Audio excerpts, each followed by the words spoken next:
হাদিসে কুদসি আল্লাহ রাব্বুল আলামিন বলেন, কুনতু কানসান মাখফিয়া।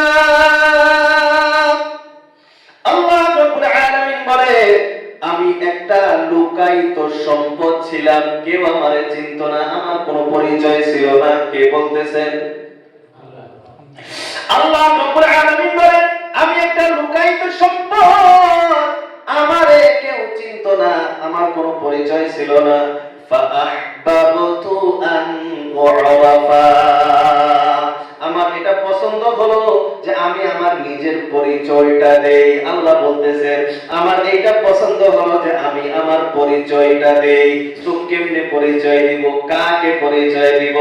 ফেরেশতা আছে, জিন আছে, সবকিছু আছে, গোটা বিশ্বের সবকিছু আছে, কিন্তু আল্লাহ নিজের পরিচয়টা ধরার জন্য আল্লাহ রাব্বুল আলামিন যে বলবেন আমি আল্লাহ, এই কথাটা বলার মতো কেউ নাই। তো আল্লাহ রাব্বুল আলামিন মুহাব্বত করে ভালোবেসে আল্লাহ মানব জাতিকে বানাইলেন। বলি সুবহানাল্লাহ। আল্লাহ আমাদেরকে বানাইছেন কেন? আল্লাহ পরিচয় দেওয়ার জন্য, আল্লাহ নিজের ইন্ট্রোডাকশন দেওয়ার জন্য আল্লাহ আমাদেরকে বানাইছেন। এজন্য কোরআনের ভিতরে বিভিন্ন জায়গায় আছে, কুল ইন্নানি আনাল্লাহ ফা'বুদনি, হে পড়ো বলো আমি আল্লাহ। আল্লাহ বলেন, এই কথা আছে না কোরআনের ভিতরে? ইন্নানি আনাল্লাহ, আমি আল্লাহ, ফা'বুদনি, আমি আল্লাহর ইবাদত করো। তো আল্লাহ পরিচয় দেওয়ার জন্য আমাকে আপনাকে বানাইছেন। এমনি তো সাধারণত গোটা বিশ্বে যা কিছু আপনি দেখেন, পৃথিবীতে যা কিছু দেখা যায়, আমি চোখে দেখতে পারি বা না পারি, সব কিছু মানুষের খেদমতে, সব মানুষের গোলামি করার জন্য। আল্লাহ রাব্বুল আলামিন বলেন, ওয়া খুলিকা লাকুম মা ফিল আরদি জামিআ।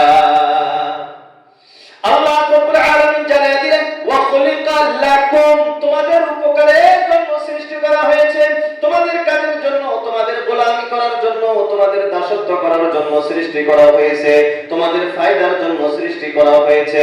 মা ফিল আরদি, যা কিছু এই জমিনের ভিতরে আছে, জামিআন, টোটাল সব কিছু তোমাদের খেদমতের জন্য।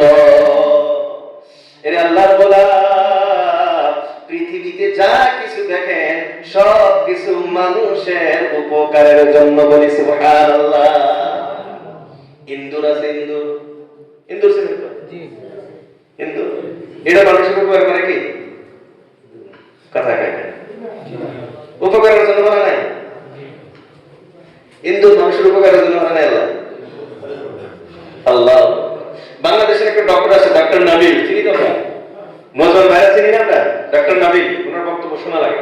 কোরআনটাকে মানে এমন সুন্দর দিয়ে লজিক দিয়ে উনি বুঝায় না ইসলামটাকে। আল্লাহু আকবার, শোনার চেষ্টা করবেন।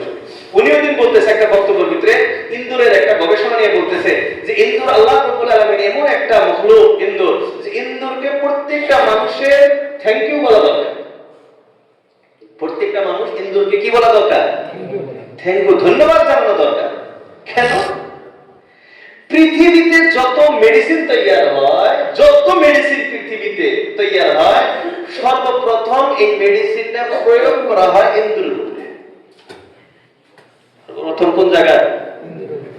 একটা জ্বরের মেডিসিন একটা নতুন কোম্পানি বানাইছে, এই জ্বরের ট্যাবলেটটা প্রথম কাক খাওয়া? ইন্দুরকে খাওয়া। যে কোনো বস্তু, যত মেডিসিন পৃথিবীতে তৈরি হয়, এই মেডিসিন সর্বপ্রথম চেক করা হয় ইন্দুরের উপরে। কেন? ডাক্তার নাবি বলতেছে, ওনাদের প্রশ্ন করছে কেন, তো উনি জবাব দেন যে আল্লাহ রাব্বুল আলামিন ইন্দুরটাকে এমন ভাবে বানাইছে, পৃথিবীর প্রত্যেকটা প্রাণী, যত প্রাণী আছে, এরা বমি করতে পারে। বমি বুঝি তো আমরা? বমি করতে পারে। ইঁদুর এমন একটা প্রাণী যে এ বমি করতে পারে। এর বমি করার ক্ষমতা, বমি হয় না। তো একটা মেডিসিন যখন দেওয়া হইলো, আপনাকে একটা বস্তু খাইলে আমার ভালো লাগতেছে না, সঙ্গে সঙ্গে আমি বমি করে দিলে ওর যেটা প্রভাব আছে এটা কমে যায়, যায় কি যায় না? আমরা যারা আল্লাহ না করুক, আল্লাহ না করুক, কোনো মানুষ যদি বিষ পান করে বা কোনো কিছু করে, তো তখন পায়ের টাইপ দিয়ে ভিতরে থেকে সব বাই করা হয়, করে কি করে না? তো বাঁচার চান্স থাকে মানুষটা। তো বমি, আমরা যদি কোনো একটা পছন্দ অপছন্দের বস্তু খাই, সঙ্গে সঙ্গে আমাদের কি হয়? বমি হয় কি হয় না? না এই এলাকার তার বমি নেই আছে? যে বলে নাই কি ওই যে মিজোরামের রাস্তা নিয়ে খালি 2টা রাউন্ড মারলে হয়ে গেল। কথা হাসা না? তো বমি করলে তার প্রভাব নষ্ট হয়ে যায়। তো আল্লাহ রাব্বুল আলামিন এই দুধটাকে এমন ভাবে বানাইছে যে ও হাজার চেষ্টা করলেও আর বমি হয় না। তাহলে যে মেডিসিনই পুশ করা হোক ওইখান থেকে বাইরে হবে না। বমি যদি না হয় বাইরের কোনো রাস্তা নাই। তো একটা মেডিসিন দিলে ওই জায়গা পরিপূর্ণভাবে চেক করা যায় যে মেডিসিনটা কতটুকু কাজ হইতেছে, কতটুকু ক্ষতি করতেছে, ফুললি চেক করা যায়। তাহলে ইন্দুরটা মানুষের জন্য উপকারী না? সবাই বলেন না উপকারী কি উপকারী? এটা তো একটা সিম্পল উদাহরণ দিলাম। আপনি আরো যদি নিম্ন স্তরে যান,